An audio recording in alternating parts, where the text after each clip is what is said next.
Welcome to The Explainer. I am so thrilled to have you here today because we're looking at something that fundamentally shifts how we approach our daily lives. So often we buy into this myth that massive life transformation requires these exhausting, monumental overhauls.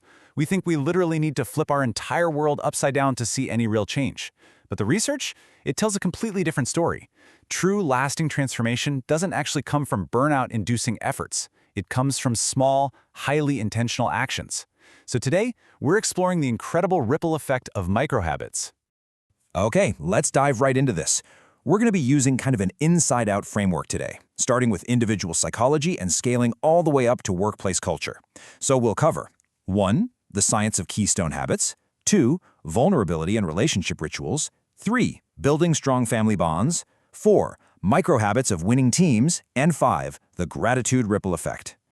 All right, starting off with Section 1, the science of keystone habits. So, to really understand how our individual behaviors shape our identity and capacity for change, we first have to understand how they work in our brains. Charles Duhigg famously identified what he calls the habit loop, which is basically a neurological pattern consisting of 3 parts: a cue, a routine, and a reward. And there's a brilliant example of this loop in action.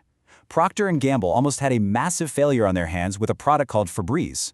Initially, it just wasn't selling. But when they really studied consumer behavior, they realized they needed to tap into this habit loop.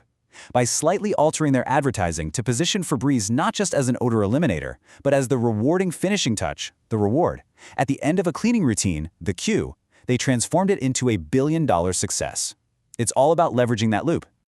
Now, here's the thing. Not all habits are created equal. Some are what we call keystone habits. These are small, strategically placed practices that act kind of like a domino, sparking widespread positive change across your entire life.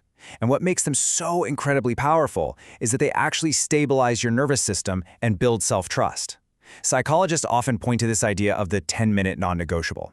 Think of this as a tiny, daily micro-ritual, like maybe 10 minutes of journaling or a short walk around the block, that is so incredibly simple you just can't say no to it. By doing it every single day, you're building an internal system of personal accountability. You start to see yourself as someone who does what they say they're going to do. And let me tell you, that identity shift makes adopting other positive habits so much easier. Let's move to Section 2 and see how this builds as we transition from personal habits to vulnerability and relationship rituals. When it comes to how we connect with our romantic partners, the ultimate keystone habit is vulnerability. Dr. Brené Brown defines vulnerability as uncertainty, risk, and emotional exposure. Now, I know society often tells us to hide those exact things, right? But the research shows vulnerability is actually the core of all meaningful human experiences. It is absolutely not a weakness, it is a profound courage and an absolute strength. It's essentially the skeleton key that unlocks positive relationship nirvana. So, what does this actually look like in practice? Dr. Brown shares this fantastic anecdote about swimming in a lake with her husband. She made this really heartfelt, loving comment to him, and he was completely dismissive. Her immediate internal reaction was shame. She thought he was rejecting how she looked in her swimsuit. But instead of attacking him or shutting down, she used a specific phrase: "The story I'm telling myself is." She told him she felt rejected because of her appearance. Because she was vulnerable and opened that door, her husband was able to explain that he hadn't even really heard her. He was battling his own internal anxiety about his swimming in that moment. This one little phrase acts as a tension tamer, instantly clearing out emotional debris before it can build up into real resentment. And when we're talking about relationship habits, we absolutely have to talk about time. Dr. John Gottman, who is a legendary relationship researcher, identified a magic number for relationship transformation. That number? 6 hours. That is the exact amount of intentional time per week couples need to nurture a thriving partnership. It's not about big, expensive vacations. It's just about 6 hours of focused micro-habits. And this brilliantly illustrates exactly how those 6 hours break down. This isn't guesswork, folks. It's a proven framework. Notice the everyday micro moments here. For instance, reunions taking up 1 hour and 40 minutes a week. This actually includes an absolutely crucial daily habit, the 6-second kiss when you reunite at the end of the day, followed by a stress-reducing conversation. Doing just that completely shifts your transition from work mode to home mode. And look right at the bottom there, a 1-hour weekly State of the Union meeting. This is a dedicated, protected hour to talk about the relationship, share appreciation, and address concerns before they balloon into massive arguments. Small, structured habits yielding massive returns. Which brings us to Section 3, building strong family bonds.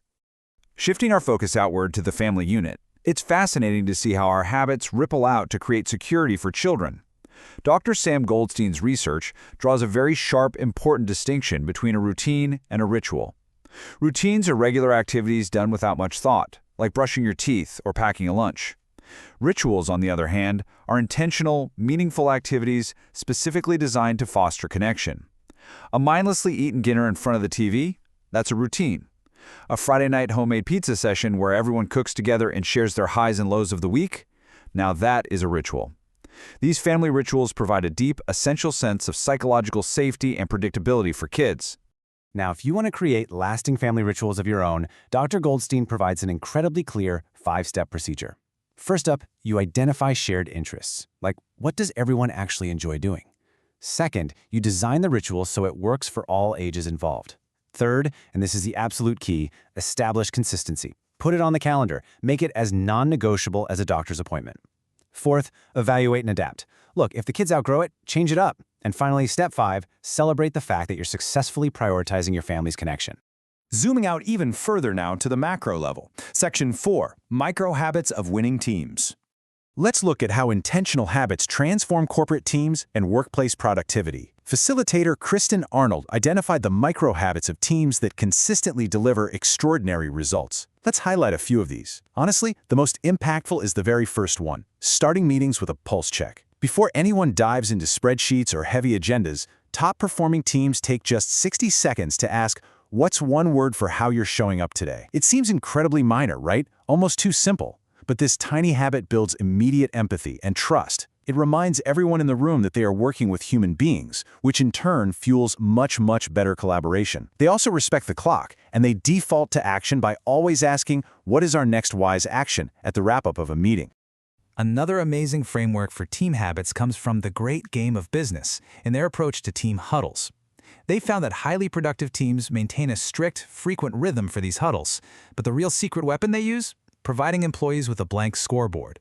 Instead of management just projecting a slide of financial numbers, employees are actually handed a blank scorecard and they have to do the math and fill in the numbers themselves in real time. It's brilliant because it forces active, real-time engagement. The simple act of physically writing the numbers down dramatically changes an employee's understanding of how their specific daily habits drive the whole company's success. Teams that consistently deliver results don't just work harder, they work smarter. You know, there is this pervasive myth in the corporate world that if a team is struggling, what they really need is a grand, highly expensive corporate off-site retreat to magically fix their culture. But the reality is that an off-site won't fix a broken culture if the daily habits are toxic. Real team transformation happens through small, consistent, weekly micro-habits, like that 60-second pulse check we talked about, or the blank scoreboard. Which brings us nicely to our final section, Section 5, the gratitude ripple effect. So, the crucial point here, connecting personal vulnerability all the way through to team habits, is the ultimate social glue, gratitude. And the key statistic to remember is 50%. Research by Adam Grant and Francesca Gino reveals that employees are 50% more likely to help their colleagues when gratitude is consistently present in their workplace. That is huge. Gratitude isn't just a nice, warm, fuzzy feeling. It is a measurable behavioral catalyst. It's a micro-habit with a massive, quantifiable return on investment. We actually see this playing out perfectly in the real-world micro-narratives of leaders who have mastered it. Take Nick Bolas, for example, a hospitality leader. During the height of the pandemic, he was facing total, absolute burnout. But instead of quitting, he leaned into the habit of gratitude, intentionally weaving daily appreciation into his team's routine, and it completely energized his workplace. Or look at Juan Carlos Gutierrez at AWS. He built immense trust across his team simply by mastering informal recognition, literally just calling out the unseen, quiet work of his peers. These leaders prove that gratitude doesn't require a giant budget or some formal HR program. Simple, specific, and sincere gratitude acts as a massive cultural catalyst. And that brings us to the end of our explainer today. We've journeyed all the way from how Charles Duhigg's habit loop changes our individual biology, to how Dr. Gottman's 6 hours can save a partnership, and how a simple 60-second pulse check can align an entire corporate team. So, I want to leave you with this final, provocative question. What if the massive transformation you are seeking is just one 10-minute habit away? Think about your life right now. Pick one micro habit, embed it, repeat it, and watch the ripple effect begin today. Thank you so much for joining me, and keep learning.